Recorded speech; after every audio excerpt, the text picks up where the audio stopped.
Hello, everyone.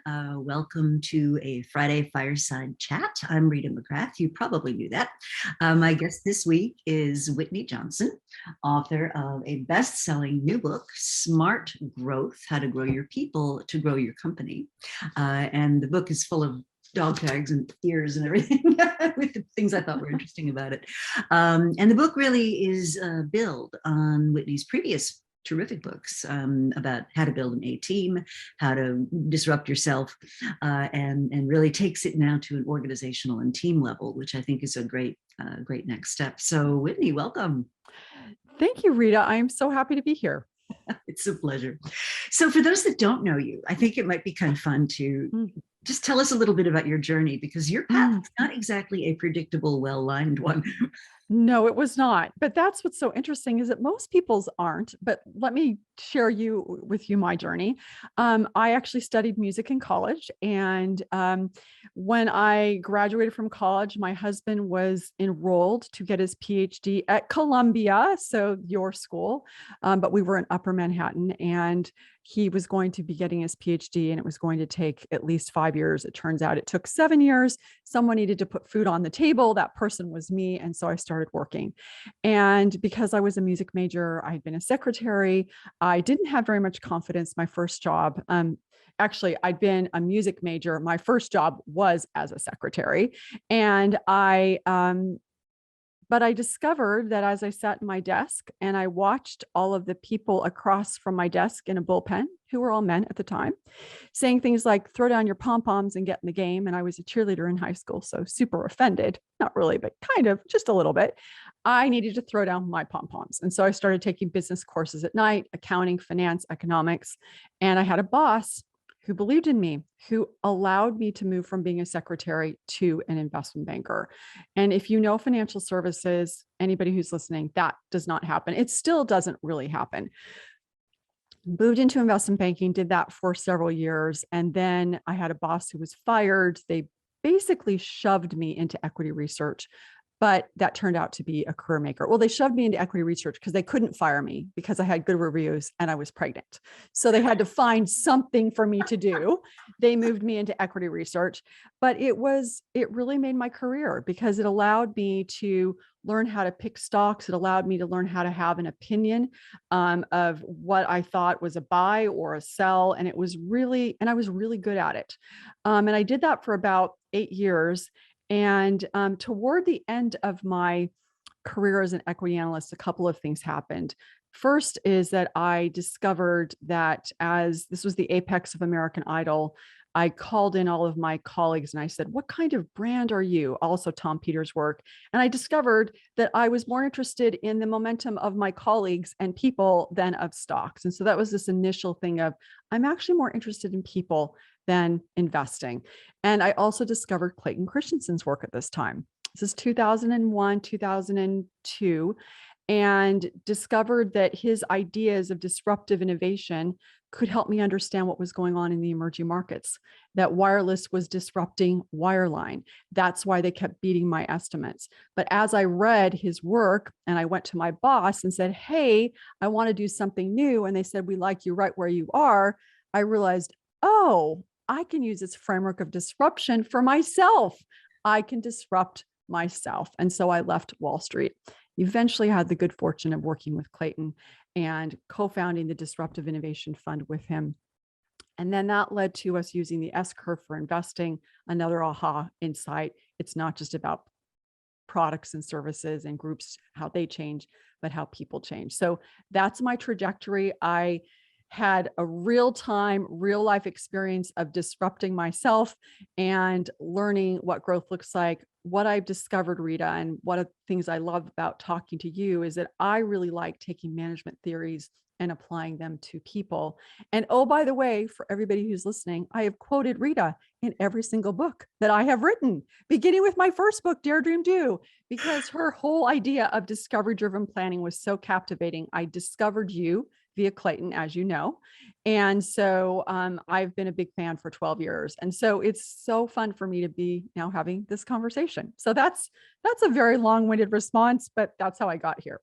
No, I think it puts your book into context, and there's so much richness there. But before I go there, just a couple of notes on Clay. So for those that don't know, Clayton Christensen's disruption theory was first featured in 1995 in a Harvard Business Review article called something like "Disruptive Technologies Catching the Wave" or something like that. And the reason I remember that so clearly is that was not the same year that discovery-driven planning was first published in the Harvard Business Review, which was this whole idea of don't plan for the future as though you knew what was going to happen. And Clay and I just really clicked on that. I think it was sort of some cosmic coincidence of publishing. And then, of course, his Innovator's Dilemma was published as a book in 1997, just a couple of years, I guess, before. And he quoted you in that book. So that's interesting. I didn't realize the two of you connected in 1995. He discovered your work and then started quoting you. Yeah. I love that. Yeah, it was great. It was great. And he was a wonderful, wonderful man. So let's talk about the emotions at each of those transition points, because what I observe, and you talk about this in your investment banking days of looking at a company, I think it was pronounced CIA or something. CA, and saying, oh, it's really grown well. Is it really going to continue? What if I make a buy rating and then it tanks? Like I'm going to look stupid. How do you work your way through that to get the confidence to take that kind of stand? Because neutral ratings don't do anything for you, right? I mean, no, you can write a neutral rating, but nobody can do anything with that. No. Yeah. So let me actually, this is great. I love that you're asking me about this story because I haven't gotten to talk about it very much. So here's what happened. I had moved into equity research, the place that I was shoved into. And I've been building my financial model for months, and it's time for me to go public. And it was a company called CA. It was live entertainment in Latin America. I built my model and the valuation was reasonable, but the stock had gone up a lot. And so I'm looking at this thinking, if I put a buy on this stock and it goes down, my very first stock, I'm going to look really stupid and I could lose my job. So I was very afraid to take a stand. And I remember one colleague said to me, his name is Bob Goldman, and I'm very grateful. I didn't put it in the book because he might think it's bad, but I think it's good because he said to me, stop being a shrinking violet. It's really important that he said that to me because I realized, so I'm digressing a little bit, but this was an important coming of age experience for me because I realized that up until that point, I had been a bit of a shrinking violet. I hadn't had an opinion and hadn't been willing to state publicly, this is what I believe. So that was an important developmental piece for me. Then my boss, more gently, Jim Barano, says to me, well, Whitney, why wouldn't it keep going up? It's got good momentum. The numbers are good. And so I did stop shrinking. I did put a buy in the stock. It did go up. It's been 20 years, actually 25 years, because it was the year my son was born. And I have thought about that question a lot, which is, why wouldn't the stock keep going up? And the deeper question is, do I believe that people can keep going up? Do I believe that people can continue to grow? My definitive answer is yes. I can't say that word. Definitive answer is yes, that human growth is unbounded and growth is our default setting. And so to answer your question, how do you get over that? We can talk about the S curve because I think that will be helpful. But part of the way that you get over that is you say to yourself, if I am not growing, I'm dying. And so if I'm in this place where it's a don't buy, don't sell, then I am stagnating. And a don't buy, don't sell recommendation, by the way, is not useful to investors, but it's not useful to ourselves either. And so there was this whole metaphorical, existential, metaphysical thing that was happening for me in that moment. So anyway, that's a starting point, and then we can riff on that if you want. Yeah, well, I think that story just stuck out for me when I sort of revisited the book, getting ready for this, as one of those moments where it's not comfortable. It's not easy. It requires thought.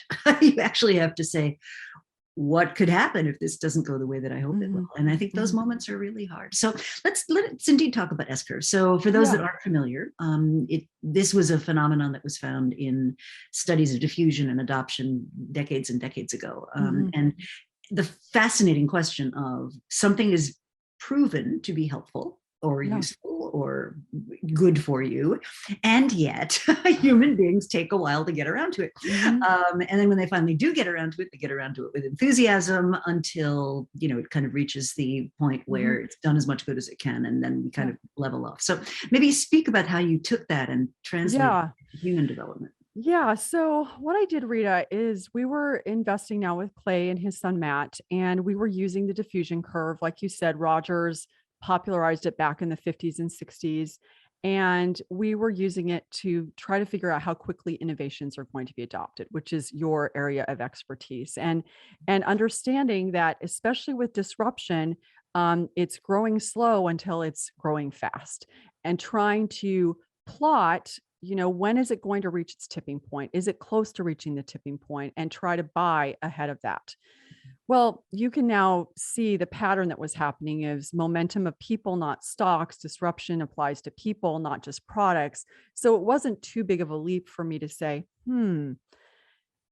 how does this apply to people? What does this look like for people? And so I thought, all right, I understand that this helps groups change, but couldn't it help us understand how people change, how individuals change?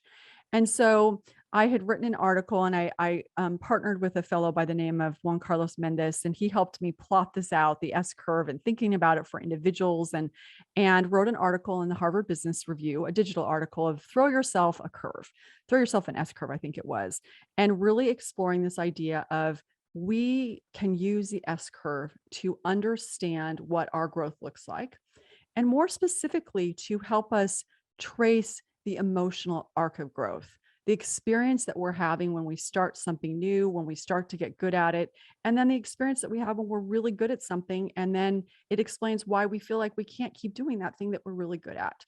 And so I started to really play with this idea as a mental model for growth. And as one colleague said, Whitney, you kind of made this vast intuitive leap initially. And I'm like, I get that. But that's part of what the point of this book was, is to say, all right, I have the diffusion curve. I have this theory. I have lots of anecdotal evidence over the last 10 years, or qualitative evidence that would suggest that it makes sense. But in this book, I wanted to look at the neuroscience. I wanted to look at the biology to say, does this hypothesis hold? And thus far, it does hold. It traces the emotional arc of growth. And the idea is that when you understand what growth looks like, you increase your capacity to grow. I love that.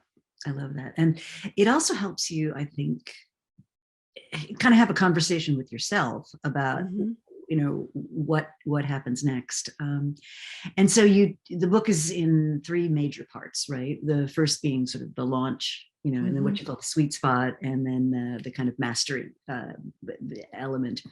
And inside of each of those, you've got the various stages that people go through. And one of the things I really like about the book is that you write it not just for the person, but also for the person managing individuals, so that they kind of see where they could influence the development trajectory of their companies. And what I think is also so interesting is there's a very interesting nuance about, like, how do you compose a team at these various stages? And something I had not thought about before rereading it was, you don't want everybody at launch.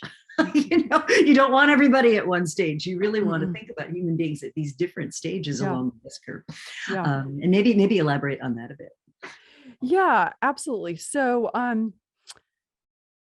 let me back up, and then I'll slingshot forward. So for everybody who's listening, what's going on in your brain? So I mentioned the neuroscience. Let me explain the neuroscience piece. Is that your brain is running this predictive model. And so whenever you start something new, you have this hypothesis of what's it going to take for me to be successful in writing a book, for example. And you're going to make lots and lots of predictions, many of which are going to be inaccurate. And so your dopamine is going to drop. And you're also taking in a lot of new information. You're literally making memories. So it's cognitively very taxing. And so you're exhausted all the time. Plus, you've got this huge identity shift. And who am I if I'm not who I was? And so what's happening at the launch point is that there's this place of you. It feels like a slog. You can feel overwhelmed. You can feel discouraged. You can feel impatient. And by the way, I'd love to come back to seeing around corners because I think, remember, we had talked about this, the interesting intersection at the launch point. So let's come back to that. So that's the launch point. Now, one of the values of a person being at the launch point is that they are inexperienced. And because they are inexperienced, so you're asking the question about configuring a team along the curve. Because you're inexperienced, you are not blinded by familiarity. And so the one thing that you can do very well at the launch point, there's a lot of things you don't do well, but the one thing that you can do very well is ask questions like, why do we do it like this? And as a manager, that can be very difficult because you want people just to go do their work, or you don't want to take the time to answer the question, or you feel threatened because why do you do it like this means why do you do it like this? But there's a lot of value in having people on the team who are inexperienced. Then in the launch point or sweet spot, what's happening is that you're continuing to run that predictive model and your predictions are increasingly accurate. And so you're getting lots and lots of dopamine, these emotional upside surprises. And so it feels really exhilarating and your identity is shifting. You're still deliberate, but it's starting to become who you are. You're not new information all the time. And so you're now in this place from a team perspective where you're still asking questions. Why do we do it like this? But you're also increasingly capable of answering questions. So the sweet spot is from a self-determination theory standpoint. You're competent, you're feeling autonomous, you feel related to your team and to the purpose of what you're doing. So sweet spotters are very valuable to a team.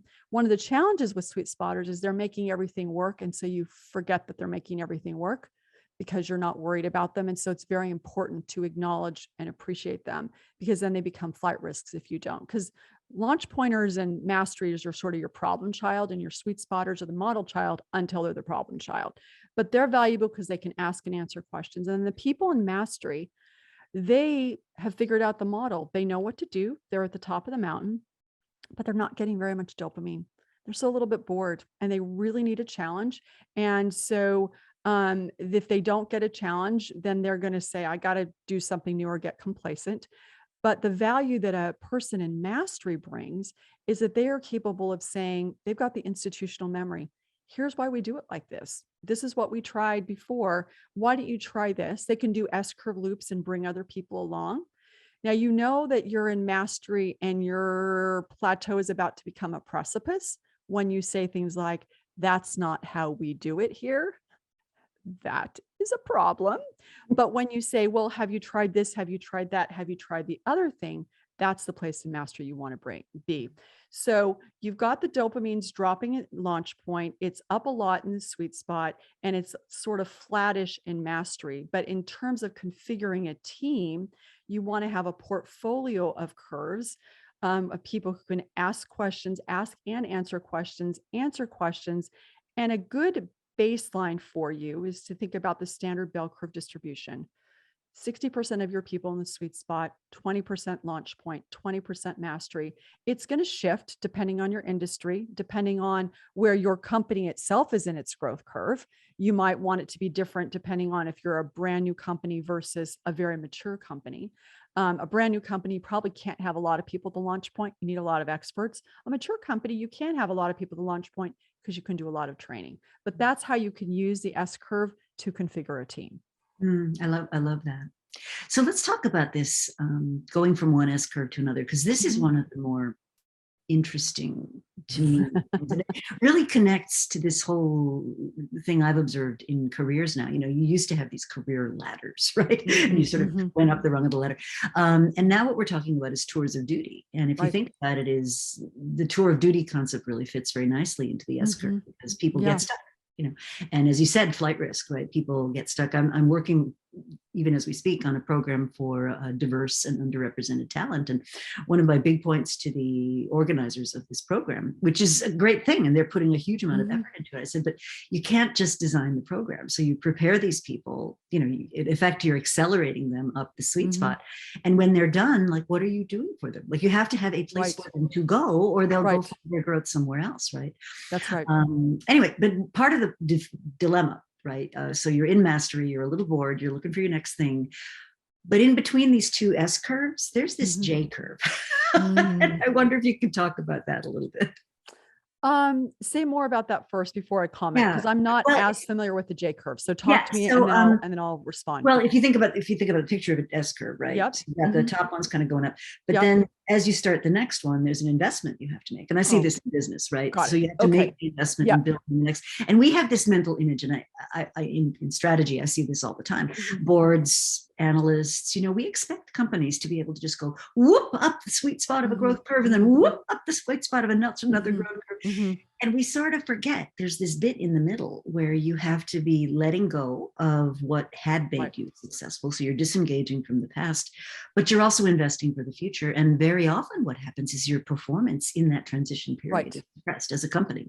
And I imagine there's something similar going on as people. Yeah, that's interesting. Okay, so thank you for reminding me of the J curve. So it's the way I'm thinking about it is it's almost like this trapeze artist. And I remember there was some great research that that I think it was Accenture put out probably 15 years ago about this idea of the successful companies are the ones who invest before they need to invest. Basically, they jump to a new S curve before they do.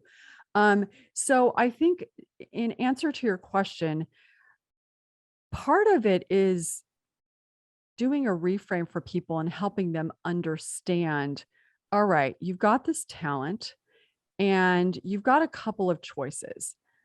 If they are at the top of their S curve and they are truly going to disengage, they're going to leave, or they're going to get complacent, and their leaving is going to cost you a lot of money. Their complacence and boredom can lead to a toxic culture, both of which have a cost.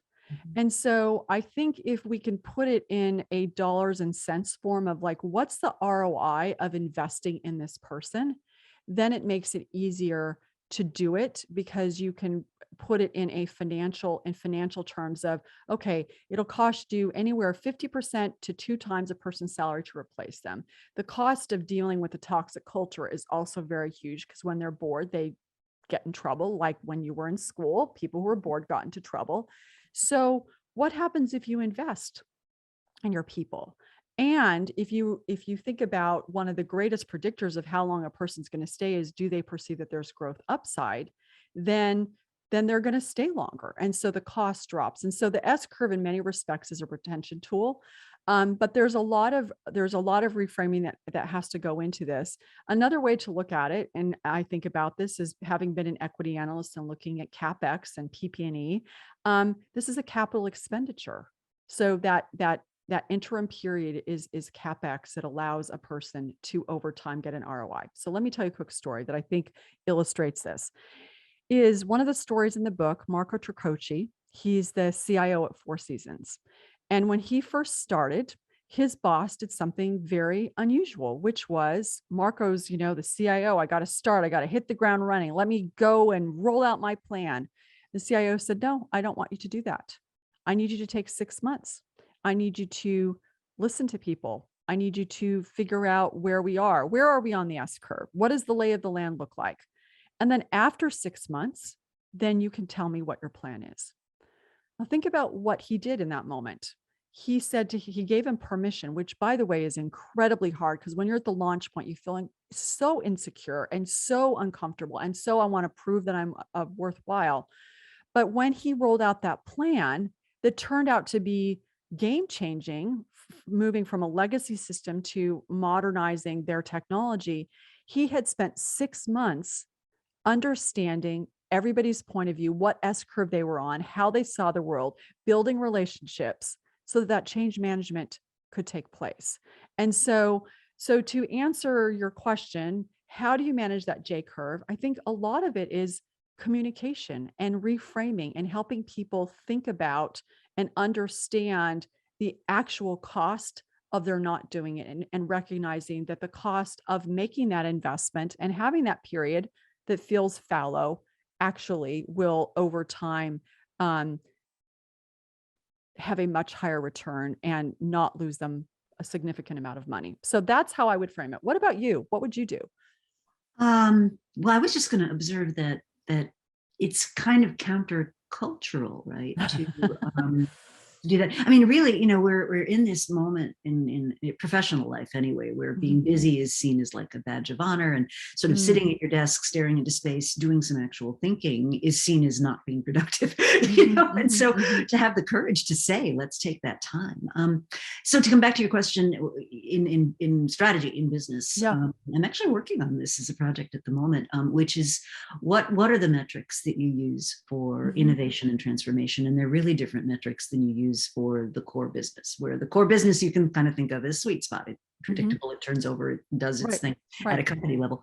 And I think a huge part of it is being able to tell the story and being able to explain milestones along the way. So a classic case would be Adobe, right? When they went from selling shrink wrap box software to selling software that you didn't buy, you had to rent it, and it's available on the internet. And it was a huge change, and some huge number of their customers protested. They signed this change.org petition, like, don't do this, we hate this idea.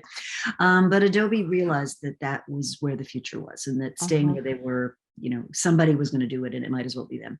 But their CFO, who was really one of the architects of this, he did the proverbial 40 days and 40 nights on the road, educating the analysts, educating the investing community, educating people about what this meant. And their market cap went up even as their revenues went down, which is a remarkable thing, because he realized who the stakeholders were. He explained it to them. He showed them the roadmap, right? So, okay, it's going to be, it's going to look soft for a while. This is what it's going to look like. Yeah. This is what it's going to look like. And the investing community, the analyst community, believed him. So I think at a corporate level, at a company level, getting your act together, explaining to people what you're doing, being very transparent about the bad news as well, is really important. And that's the best way. Yeah, it's interesting. So a couple of thoughts as I'm hearing you say that. Having been an equity analyst myself, I've been that audience, and I completely get it. Is you need to be able to explain, here's where we are, here's where we're going. I need to be able to trust you. Going back to the dopamine, right? I don't want negative surprises, because you give me negative surprises, I'm going to put a sell on your stock so fast, and everybody's going to dump your stock. But if you manage my expectations and then you give me upside surprises, then your stock's going to go up. Why? Because my dopamine is so happy. And so that ability to manage that, and the way I would think about it, a visual way for everybody who's listening, and I guess watching too, is this idea of whenever you're jumping to a new S curve and you're investing in people, you're also asking them to jump to a new S curve as well, right? I want to do something new. I want to take on a new role. You're asking your current manager to jump to a new S curve. You're asking your former manager to jump to a new S curve, because their lives are going to be disrupted because you made a change. And so what I had the visual in my mind is, how do you pack a parachute for that person? And as you talked about Adobe, what they did is they packed a parachute so that people said, oh, okay, you're asking me to jump to this curve, but you're giving me a parachute. It feels safe. I know what you're going to do. There's a predictability here. I'm comfortable with this. So, okay, let's go. I love the idea of dopamine and the equity analyst. That's great. There's an article there somewhere, Whitney. I think there is. Okay. I'm making a note right now, Rita. Dopamine. There you go. Taking a note. Okay. I love that. Okay. That's a great theme. When the contrast case, of course, was just a couple of weeks ago when Mark Zuckerberg gave this like now infamous press conference about Meta and what they were doing, and I think one of the observers said, with respect to Facebook's investment in the metaverse, which was $10 billion, I mean, some huge, like incomprehensible number that they were investing in this.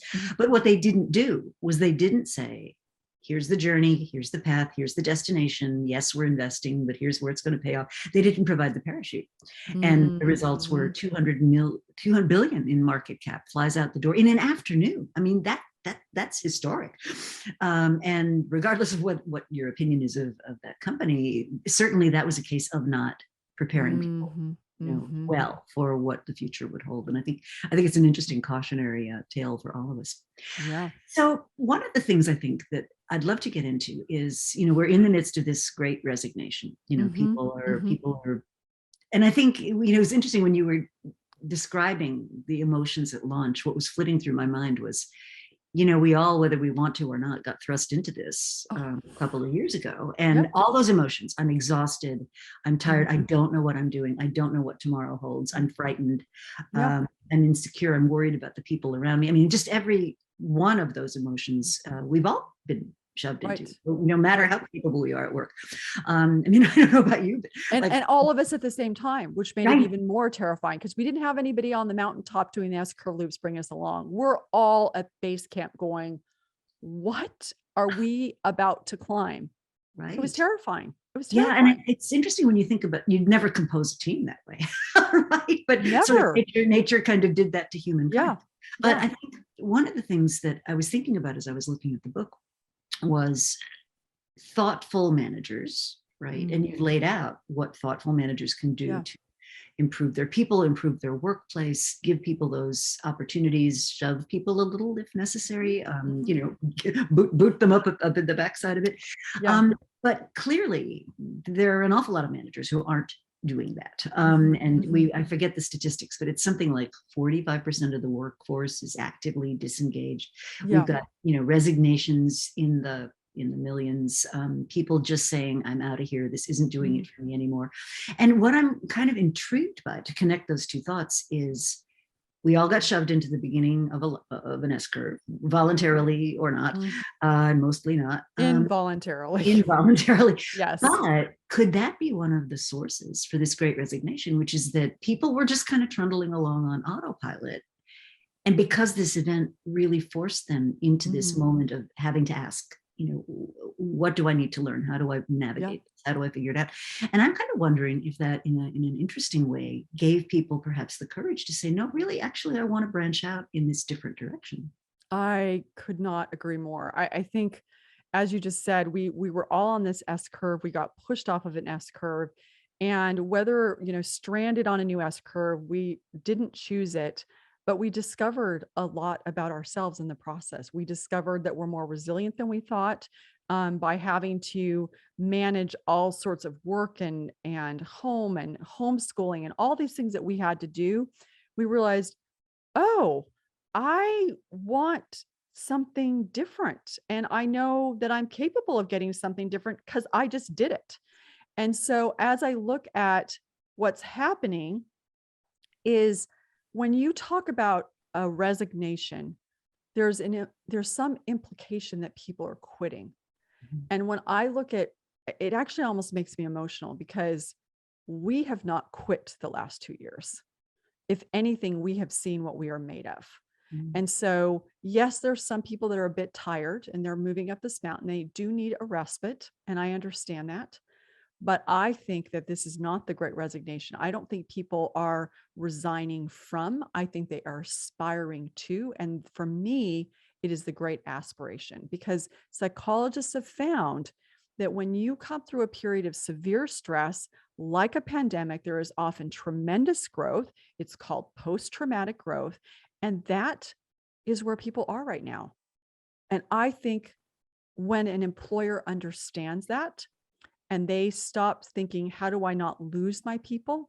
How do I grow my people? How do I create conditions wherein people can grow? Then they will start to retain them, and it will be game changing. And some employers, I think, are doing that, but it's game changing for any employer that does.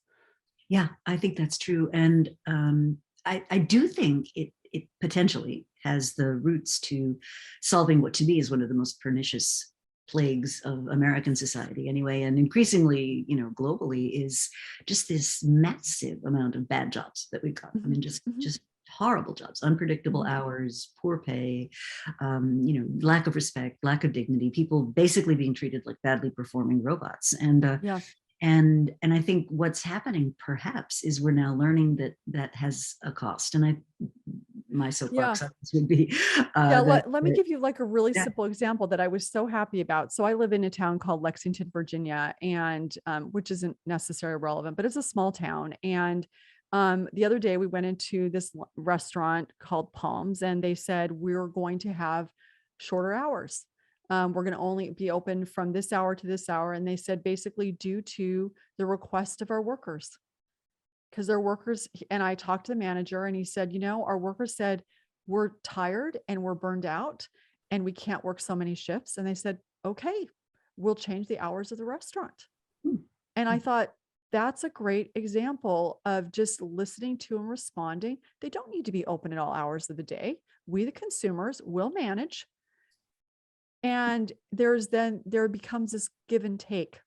Mhm. And you become, there's this communal aspect to it. And I think that's very powerful. So they're saying, and again, they're not resigning. They're just saying, I want a life that feels better to me, where I can work and I can put food on the table and I can rest and I can be with my family. That's the request. And that's the outcome. I think it's really positive. I do too. I love great aspiration. Mhm, That's mhm, perfect. I mhm, will reference that going forward. So one of the things that I'm hopeful for, and mhm, and your book maybe offers a bit of a recipe for this, is instead of seeing human beings as purely a cost, which I think a lot of mhm, people do, is seeing them as a source of revenue growth. And this is an argument that Zainab Tan from MIT makes all the time. She says, mhm. if you look at high quality workplaces, people are cross-trained, they jump in, they're oriented toward the customer, they take on jobs without being asked to, they really are performing very, very well. And it Yeah. has an impact on the top line.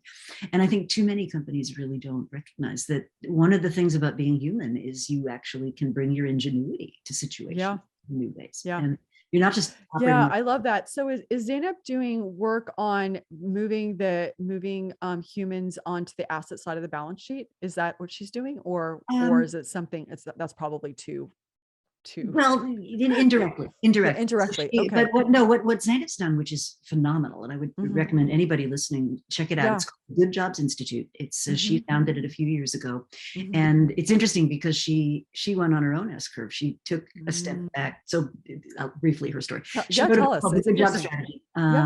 and and it was part of her academic portfolio, Hmm. and she was a strict academic at the time. And a lot of people started coming to her and saying, well, what do I do about this? And she said, well, I'm an academic. I'm not a consultant. Like I can Uh-huh. lay out the issues for you, but I'm not the person to find the solution. And Yeah.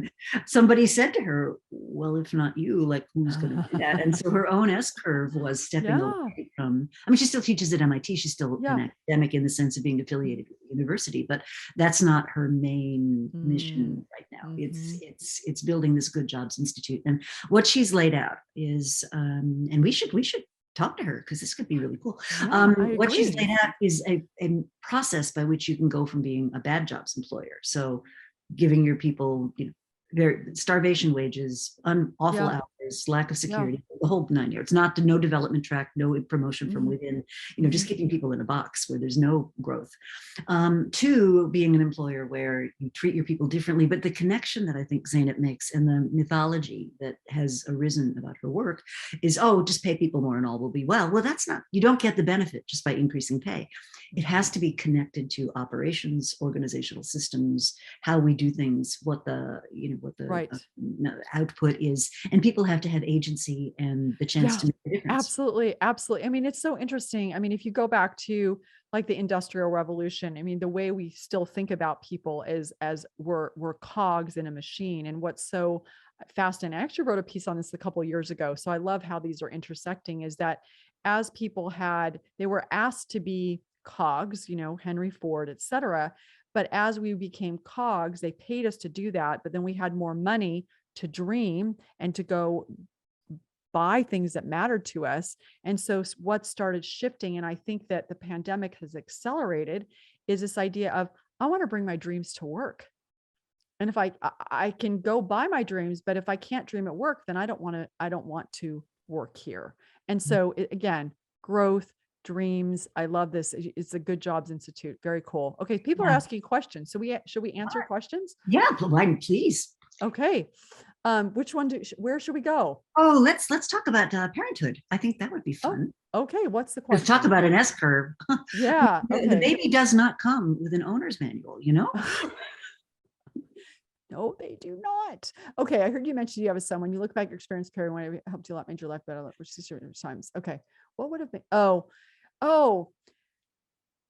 it's a great question. I love it. So, first of all, I think that if I had understood this model, it would have made a really big difference because I don't know about you, Frank, but I have spent many moments feeling incredibly incompetent as a parent. I mean, just bewilderingly incompetent. Like, I don't know what I'm doing and I'm ruining their lives, kind of thing. And so I think that if I had had this model, it would have helped me understand you're at the launch point of the S curve. Of course, you don't know what you're doing.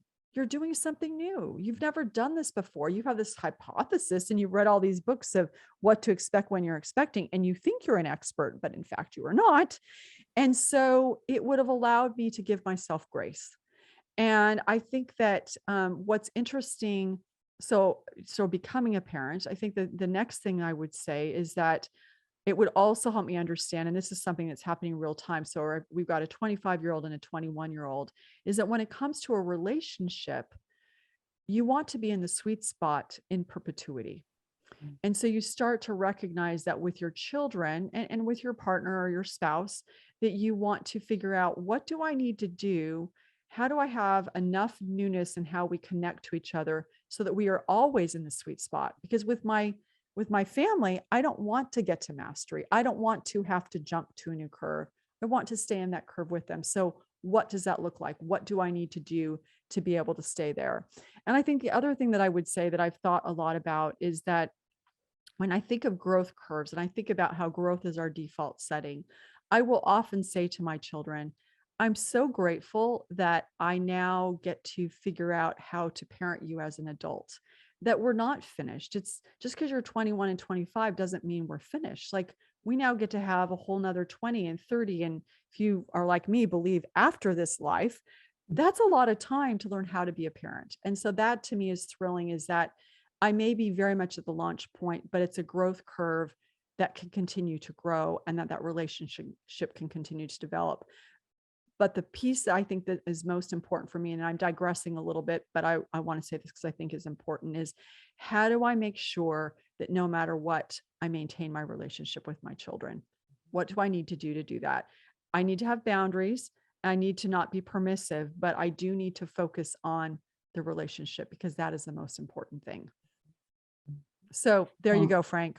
I think one of the things I think is most unfair about having children is, you do your whole little S curve, right? So you get really good at baby, right? And they turn into toddler. And then they turn into elementary school children. And then they turn into prepubescent nightmares. And then they turn into teenage nightmares. And then you master the whole college admission process for those of us sending kids to college. And that's like a whole second career. I mean, that's like a whole second job when you're going through that. And then like all that accumulated wisdom, you're never going to use it again. I guess maybe ever again. And then they want to become adults and semi-independent. And what does that look like? And then I've heard that when they start to have children or they get married and have children, that's a whole nother thing too, as well. So it's ongoing. But I guess to extrapolate and go back up to the big picture, Frank, it is very helpful in understanding that there are going to be different phases of, you're going to have, as a parent, you're going to have lots and lots of launch points, and it allows you to give yourself grace to be in that place. Yeah, I love that. One of the things I think that's interesting about your own journey of discovery, and you gave me a little gift, which comes from that. So this is Rita from Whitney, is kind of rediscovering nature, in your place where you live now, and that wasn't an easy transition either. It wasn't expected, that's for sure. So we had lived in Manhattan for 10 years, as I said, because my husband went to Columbia, and then we were in Boston for 15 years when I was working with Clayton. And 5 years ago, my husband was hired to teach at a small liberal arts school, Southern Virginia University in Lexington, Virginia, which is, our entire county is 26,000 people. It's very rural. And I mean, my husband still teaches me. When we first moved here, I woke up one night and I was like, honey, turn off your phone. Your phone's buzzing. And he looked at me and he was like, those are cows mooing. I mean, it was just so rural. Anyway, what's been really exciting and wonderful and lovely is that my husband grew up on a pick your own berry farm in Upper Marlboro, Maryland. And he hated, because every summer he would have to pick berries, and his parents, he couldn't do things with his friend. He's like, I'm never going to do that ever again. We moved to this house. There's this paddock with blackberries.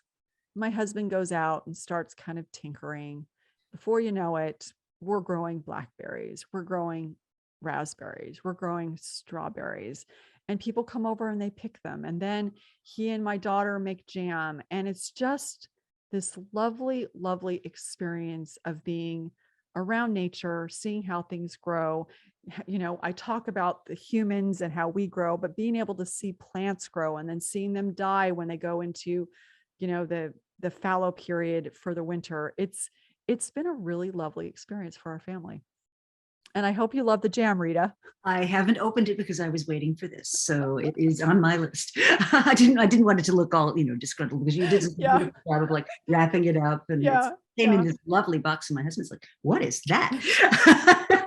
You'll have to make biscuits. Biscuit, okay, all right. Yes, the challenge accepted. I'll do it. So Fernando, should we answer Fernando's question? Sure. So Fernando says, I think it's tragic that masters become so disengaged with the domain. It's said that Nobel Prize winners are cursed because they get stuck in committees and panels instead of doing great work. Is there an alternative to jumping to S curves? Is it possible to leverage your mastery and that of your peers to transform and reinvent? Yeah, absolutely. Fernando, it's a great question. And I think there are people who are able to get into this mastery place and continue to reinvent. Gary Ridge, from a management perspective, he's been the CEO of WD-40 for 20 years, because he's continually finding a way to make it a summit, not the summit. And so what I would say, Fernando, is that once you know that this is a model, you have this model. If you've found something that you believe is your life's work, whether it's neuroscience, whether it's rocket scientists, whether it's being a parent, whatever that is, once you know what your life's work is, then you can say to yourself, I'm starting to feel a little bit bored. I'm starting to feel a little bit disengaged. Then you can ask yourself, what do I need to do to re-engage? What do I need to do so that I can keep climbing? What do I need to do so that I can say this is a summit, but not the summit? Do I need to take on a new project? Do I need to, there's one example, and kind of extreme, in my prior book, Build an A-Team, where you had a guy who was a great sales leader, fantastic sales leader, Dan Shapiro at LinkedIn. He wanted to become a CEO. His boss said, hey, CEOs aren't salespeople, they're product people. And so Dan persuaded, he was leading a 1,000-person organization. He persuaded them to let him go into product, where he had 3 engineers, no direct reports, no guarantees. But to Fernando's question, this is unusual. There were lots of circumstances, weather patterns that made this possible. But as he went into product, he didn't know product, but he had this vast storehouse of sales experience that allowed him to make lots of mistakes, but get smart about it really, really fast. And today he's the chief revenue officer. He knows sales, he knows product. So the short answer is, sometimes you need to jump to a new curve, but if it's your life's work, then you figure out ways. Like Rita, you're not going to go become a professor of let me pick something kind of unusual. You're not going to become a professor of music. But there are lots of ways that you can make what you're doing now very fresh and stay engaged, so that even though you're very much a master, I don't think are bored with what you're doing, because you're finding ways to continually reinvent. Well, every day is different, right? Every day is different. Well, it can be if you choose for it to be. If you choose for it to, that's right. It does take energy, though. I mean, I think that's something, there are times in life when really all you just want to do is come in at 9 and leave at 5. And, that's all you can really have bandwidth for.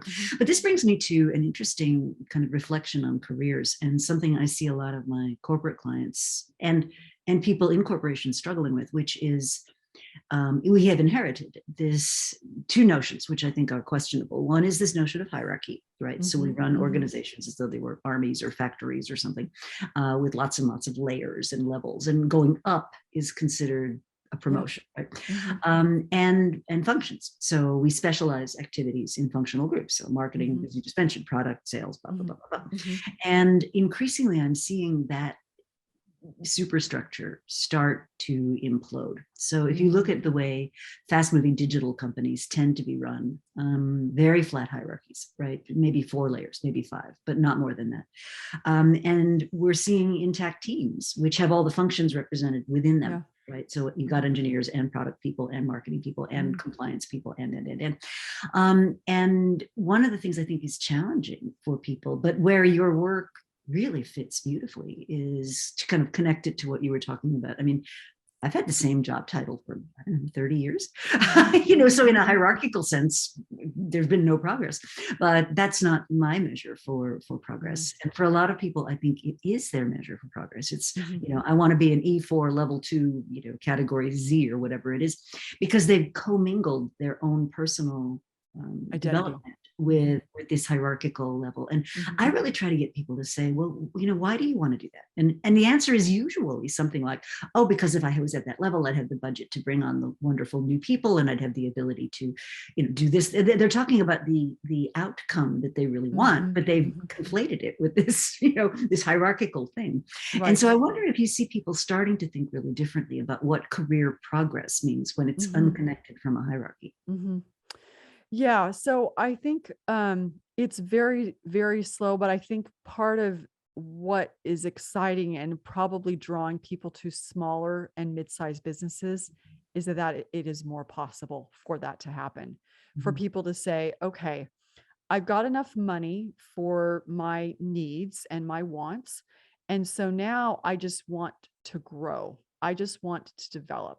And as long as I can get the resources that I need so that I can grow, so that I can make a dent in the world. Because think about it, Rita, every single person we ever talk to, when you ask them what their why is, it's almost 99.9% of the time is they want to do something good in the world, some permutation of that.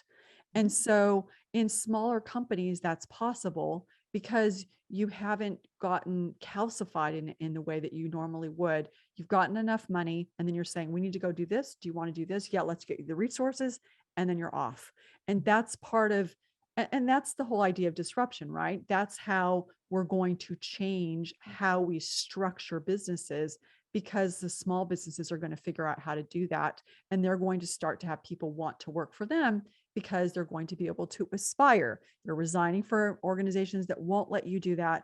And you can do that in small organizations. So I can give you a quick example. I think it's useful. So Chatbooks is a company they turn Instagram photos into photo books, and they're a young company, less than $100 million in revenue, but they took this S-curve diagnostic, and here are 3 different outcomes, which I think are really useful and valuable. One is woman, chief marketing officer, realized she was at the top of an S-curve. In this particular instance, she did need to go to another company because there wasn't another S-curve for her there, but it was amicable because they all knew what was going on. It was just, we need to continue to grow. Now she's an ambassador for this company because of how the separation worked, the tour of duty, as Chris Ye would describe it. Another person was able to say, hey, you know what?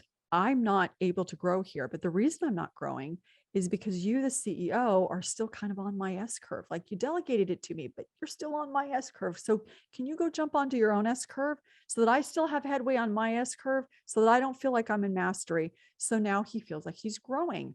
And so he's got another few years of runway on that current S-curve. And then another person who was definitely in mastery said, hey, I want to stay here. I'm the CTO. I like being here, but I need to keep growing. So they promoted him to promoted in the sense of new responsibilities, had another person take on some of what he was doing. He starts doing new stuff. Oh, this feels really uncomfortable. I'm embarrassed. I'm supposed to be the CTO. But then he now had permission to say, launch point, everybody, this is what it looks like. And so it's a small enough organization where that growth can take place. Sometimes you leave, but 2 out of those 3, they just needed to reconfigure things so that the growth could happen. I love That's that. exciting to me. That is. Well, and it connects to something that I've seen in the corporate world. So, if I take big corporations, right? Yeah. There used to be a lot of trainer jobs, right? Mm-hmm. So if you were being groomed to be a senior leader, you'd spend a little while in a region, and then maybe you'd go off to a small country, and you could make mistakes. You could move up your S Right. curve in these places where people didn't really notice at corporate headquarters. And then eventually you'd be groomed and brought back. So Unilever would be the classic example. Right? So everybody at Unilever who was being groomed for senior management would spend 2 years in India and 2 years in Africa and 2 years in Europe, and you'd sort of work your way up. But those jobs have disappeared. So what I call the trainer jobs have disappeared. So what I'm seeing is this fascinating pattern where people will be in a big company, they'll jump to a smaller company to get that next bit of learning, and then they'll come back to the original big company. Boomerang. Yeah, so they'll kind of go back and forth. So I don't want to close without talking about what you're doing with your company, because it's super exciting. Okay. You rebranded it, you renamed it. Yeah. It launched on its own S curve. Let's talk about that. Yeah. So a couple things. We realized it was, whitneyjohnson.com. And that was when I was just focusing on speaking. But in the process of developing all of this intellectual property, the S curve of learning, we developed an assessment that allows you as a manager to see where everybody on your team is on the S curve, and not just where you think they are, but where do they think they are, because where they think they are is going to predict their behavior, not yours. And so you can have your entire team take this assessment and then use this to not only think about talent development, think about succession planning, but also the team configuration that we talked about earlier. And so we have been building out this tool. Thank you, pandemic. And we now then use this inside of organizations and then wrap coaching and consulting and workshops around that. And then we renamed the company Disruption Advisors because we want to actually build a business and not have it be me and Whitney Johnson's ideas. And that usually people think, oh, but I want my name. I'm like, no, I think this is a really good thing, because then it allows the ideas to be out in the world and sort of separate from me. And I think it's kind of like a child growing up and individuating. I think that's an important process. Yeah, I agree, and have done something similar with a company that you and I are talking about, maybe collaborating with. It's called Valise. Yeah. And so a company would call you up and say, I want to figure out what's going on with my people. So where I see that kind of intersecting with the innovation agenda very strongly, and we should definitely follow up on this, is who do you put on an innovation team? So I've got this idea, I want to move forward. Well, default number one is who's available. And here's the problem. There's usually a reason they're available. Default number two is, who do I know? Default number three is, go find a headhunter or somebody to go staff this up.